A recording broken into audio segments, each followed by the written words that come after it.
Olá, bem-vindas e bem-vindos ao nosso canal. Hoje iremos discutir o processo de impeachment aberto no Congresso dos Estados Unidos, decretado pela presidente da Câmara dos Deputados, a democrata Nancy Pelosi. Mas antes, eu gostaria de pedir a vocês que se inscrevessem no canal, curtissem e compartilhassem com as pessoas próximas, para que nós possamos debater de forma mais ampla, com o maior número de pessoas, para que as informações cheguem ao maior número de pessoas. Além disso, cliquem no sininho para receber todas as notificações de vídeos novos. Nós tentaremos fazer hoje uma análise distinta da que tem sido feita pela imprensa no mundo e uma análise que tenta aprofundar quais as razões, os motivos por trás desse impeachment. Tentar descobrir qual é a real motivação do impeachment. Bem, para isso, vejamos a acusação. Donald Trump está sendo acusado de ter ligado para o presidente atual da Ucrânia, Zelensky, e ameaçá-lo, ou pressioná-lo, ou coagi-lo a entregar informações sobre a ação de Hunter Biden. Quem é Hunter Biden? Hunter Biden é o filho de Joe Biden. É o candidato que tem o apoio da máquina oficial do Partido Democrata e provavelmente será o candidato democrata nas eleições de 2020.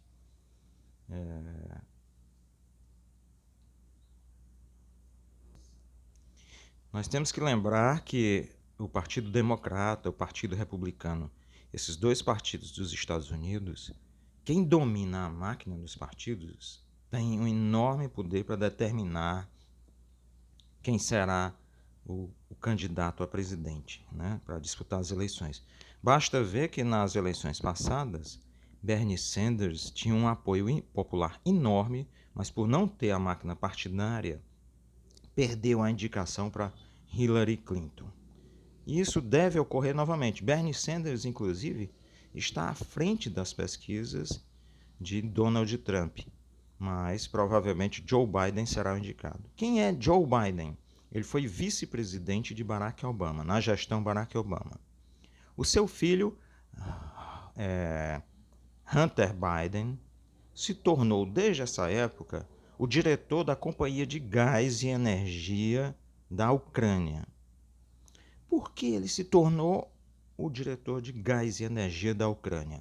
A Ucrânia sofreu uma guerra híbrida que derrubou um presidente próximo à Rússia e esse presidente foi substituído por um presidente próximo aos Estados Unidos. Foi uma guerra em que grupos neonazistas, uma série de grupos de extrema-direita, fizeram manifestações na famosa Praça Maidan e ficou conhecido como a Revolta da Praça Maidan.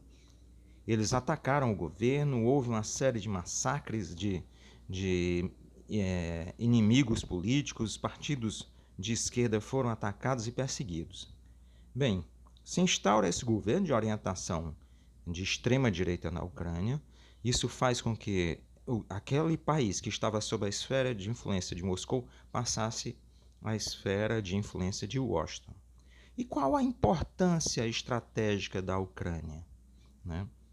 A Ucrânia está entre a Rússia e o restante da Europa. O território ucraniano é grande e é por onde passam os gasodutos que abastecem a Europa com energia suficiente para que a Europa não congele.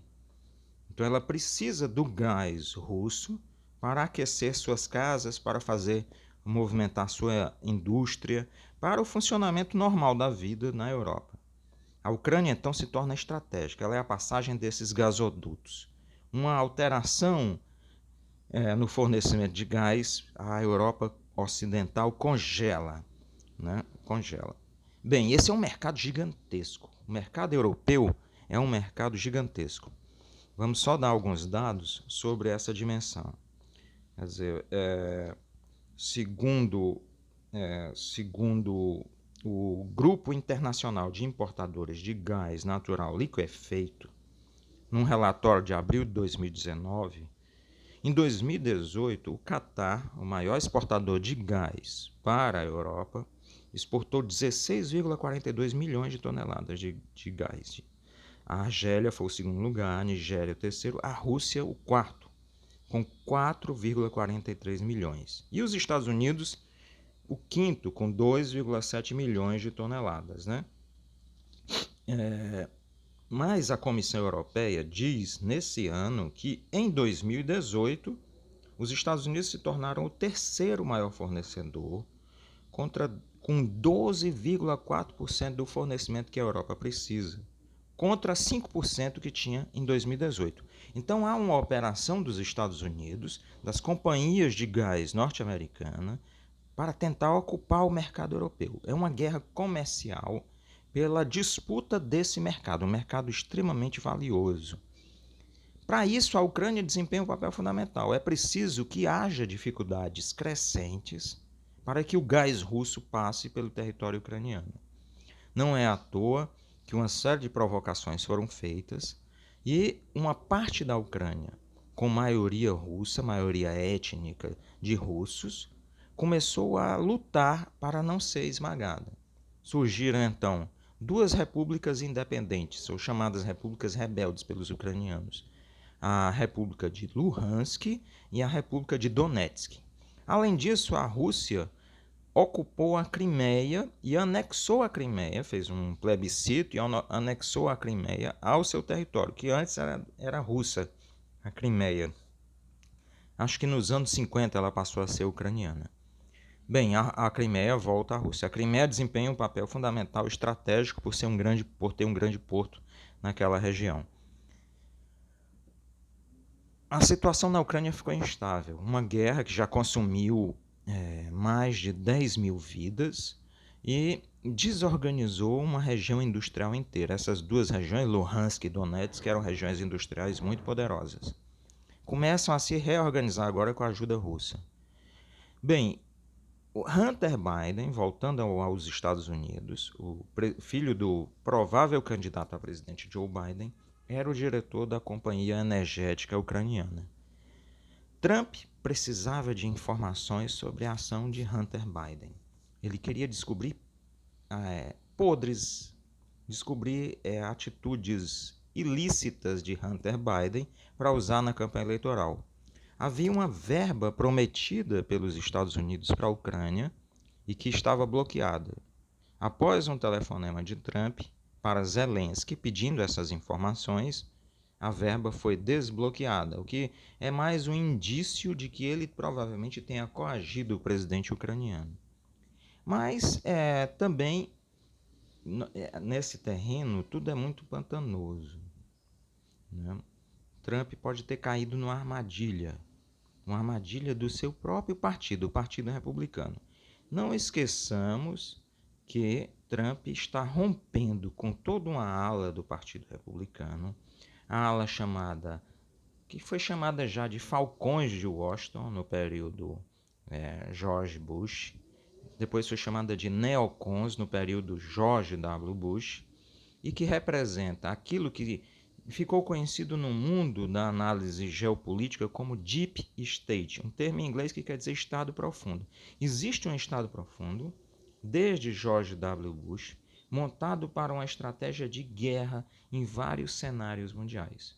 O centro da política externa americana passou a ser a guerra, a ocupação, os bombardeios chamados seletivos, o assassinato, o sequestro de pessoas pelo mundo, o bloqueio de contas de países, o bloqueio de atividades financeiras de pessoas, uma série de medidas que são tomadas como política externa americana. Trump parece estar rompendo com essa orientação que já vem desde 1992. Uma orientação que foi aprofundada e foi apresentada ao mundo num relatório chamado Relatório Rumsfeld-Zebrowski. Donald Rumsfeld, secretário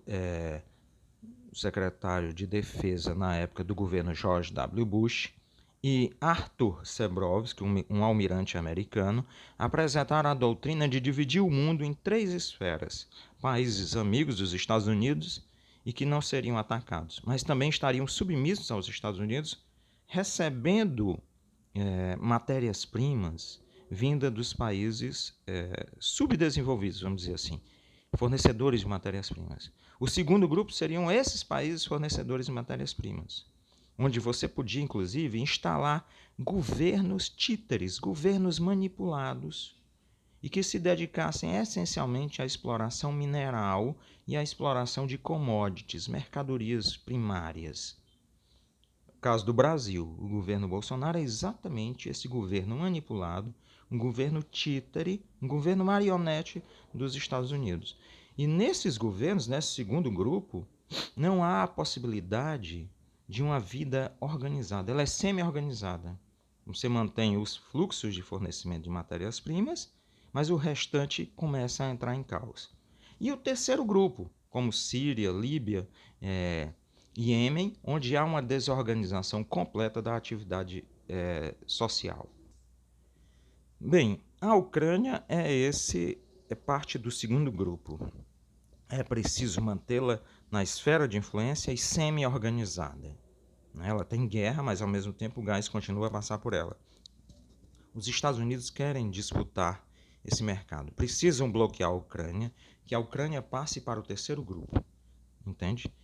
Mas Donald Trump tem um outro plano para os Estados Unidos. Ele quer romper a doutrina Rumsfeld-Zebrowski e instaurar sua própria doutrina. A doutrina, há um analista francês, Thierry Meyssan, no site Rede Voltaire, que defende a ideia de que Donald Rumsfeld é adepto da doutrina do presidente americano no século XIX, Andrew Jackson, que é uma doutrina que fecha os Estados Unidos, que volta os Estados Unidos para si mesmos e esquece o mundo ao seu redor. Então, Donald Trump tem dito isso. Na sua campanha, a primeira campanha, ele diz: a América primeiro, a América grande de novo. Então, o objetivo dele não é essencialmente externo, é interno. É um objetivo de fazer com que o nível de empregos, o nível de atividade produtiva, a reincorporação de empresas que foram para outros países. Então, o objetivo dele é interno. Então, e ele tem como um dos objetivos o fortalecimento da indústria de gás e petróleo. Ele passou a ser um dos principais defensores da capacidade dos Estados Unidos assumirem e ganharem mercados de gás e petróleo. Esse dado que nós falamos antes da Comissão Europeia, de que os Estados Unidos se tornaram o terceiro maior fornecedor para a Europa, é um sintoma disso, né?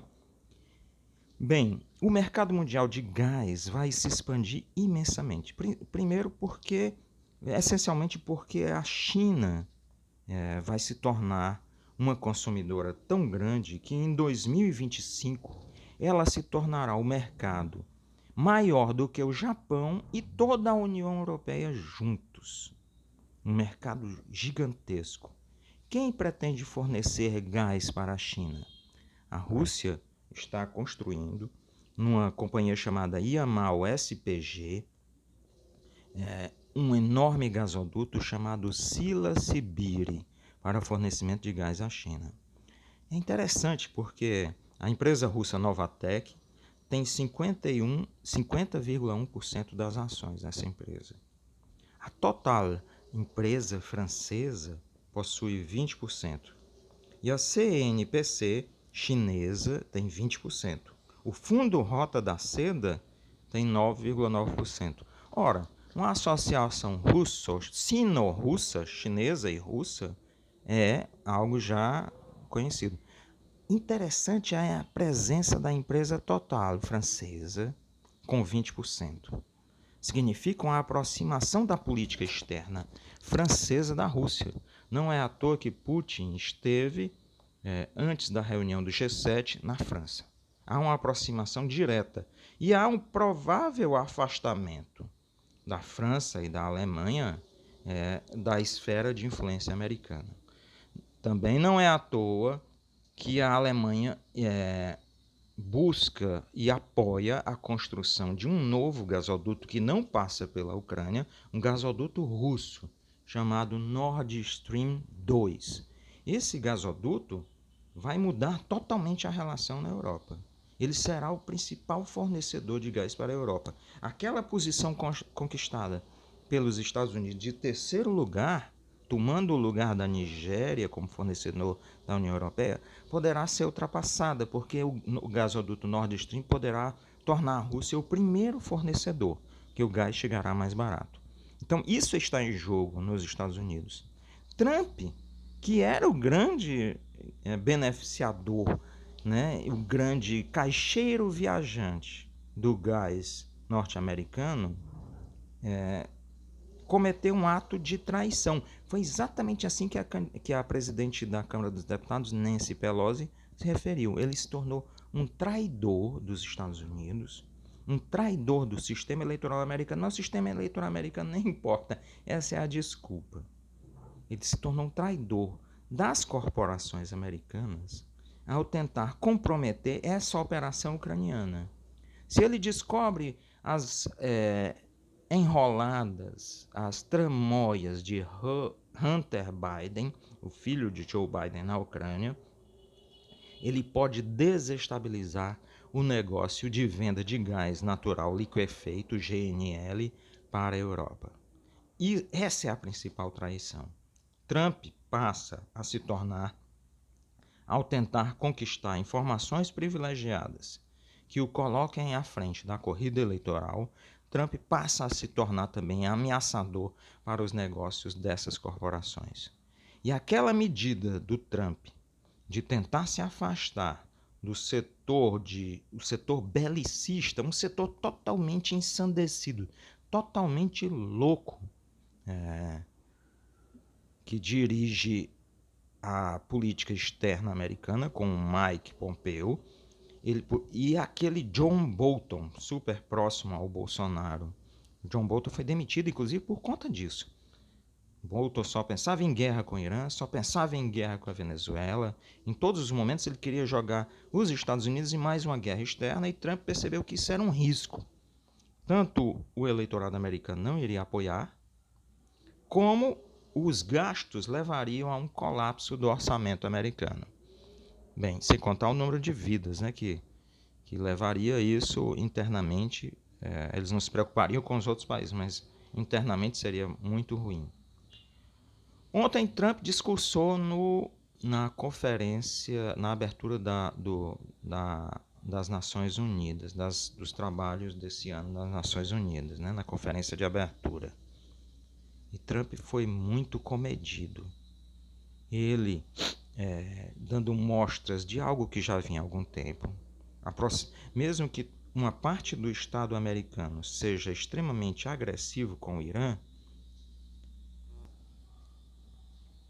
mesmo que uma parte do Estado americano seja extremamente agressiva, como eu estava dizendo, com o Irã, Trump tem se aproximado e debatido com o presidente iraniano Rouhani uma reaproximação comercial.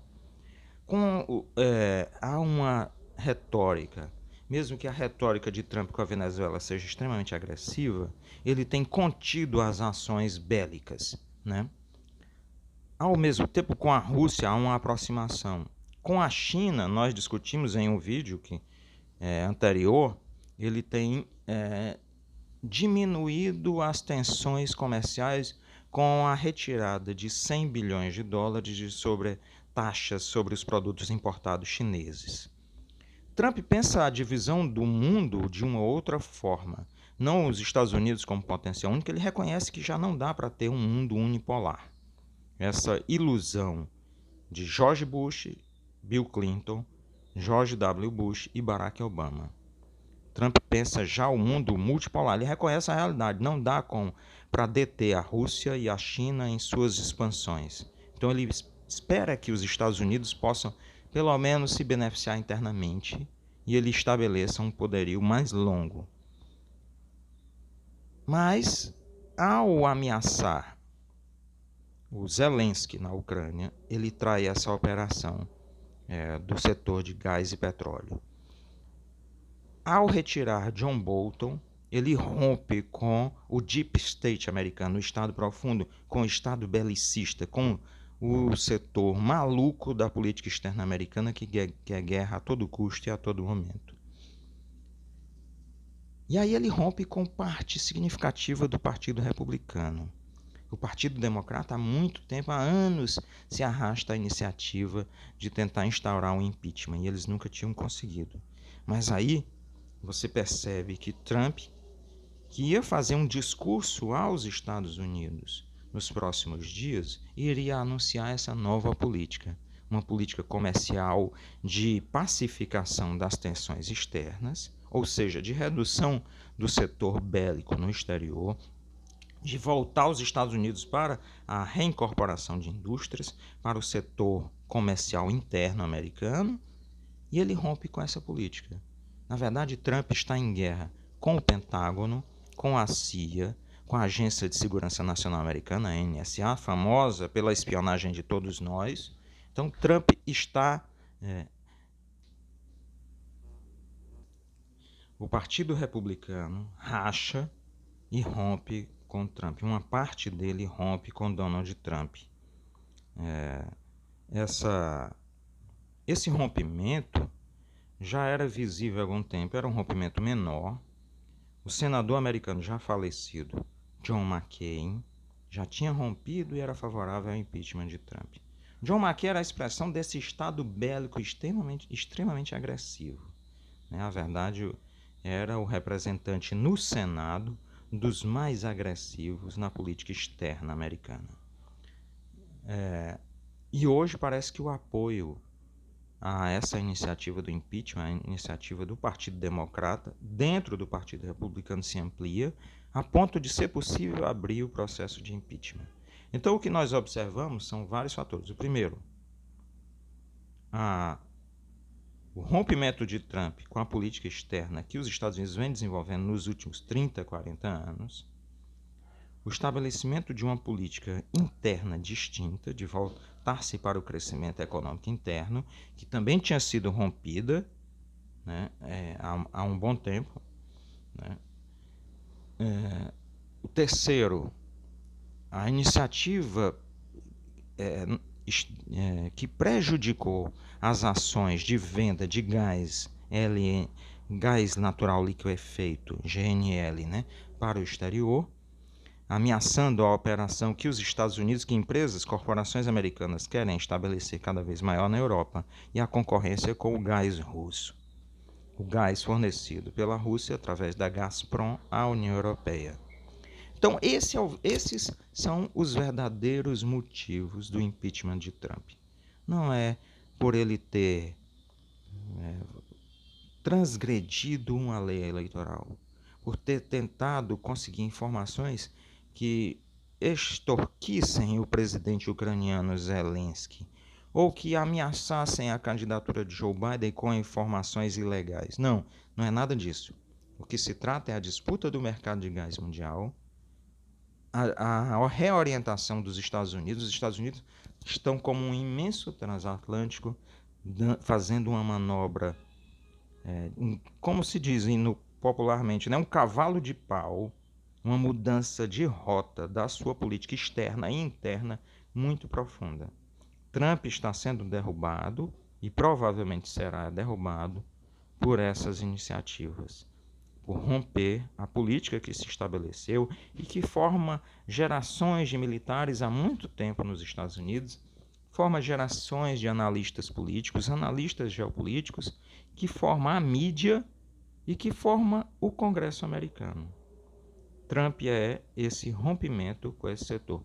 Não estou fazendo elogio ao Trump, estou fazendo uma análise do que ele representa. É se voltar-se para dentro dos Estados Unidos, as suas bandeiras, America First, ou Estados Unidos primeiro, realmente corresponde à realidade. Ele não estava brincando. Ele quer que a economia americana participe do mundo polar que de fato se constituiu ao lado de Rússia, China e Estados Unidos, os três, e que eles possam dividir os recursos do mundo entre si. Trump nem quer mais a guerra com a Venezuela, para vocês terem uma ideia. Ele quer que a Venezuela volte a permitir às empresas, às corporações americanas participarem da extração de petróleo e do abocanhamento, da absorção de lucros da produção venezuelana. Esses são os reais motivos do impeachment de Trump. Obrigado.